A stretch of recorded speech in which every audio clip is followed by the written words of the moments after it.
What's going on today, you guys? We are doing board and batten siding today, and if you want your cuts to look as deadly as the ones you're staring at, you better pay attention. I've seen a lot of people fucking this one up. You guessed it, pissing me the fuck off. So let's go over this real quick. Okay, first thing you want to do is find your center point. That applies to any wall you're siding in board and batten, okay? This one's easy, there's a gable. Plumb that down, center and away, 16 inches, okay? This wall has two light blocks. There's the block itself, and then we got a drift cap that's 2 1/4, sorry. That's 3/4 bigger than the block. That's gonna accommodate for the strapping and the board. So if I move over to this one, you can kind of see what I got going on here, right?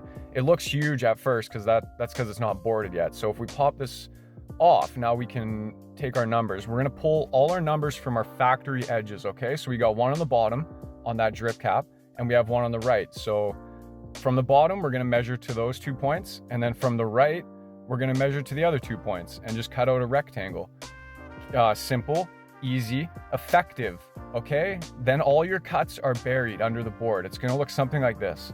I didn't take a video of me putting the board on because there's other guys on site. I didn't want to look like a fucking reject, but you get the point, right? So now all our penetrations are gonna go over top of the board. We still have our primary drip cap sealed back to the envelope, and all our cuts are hidden, right?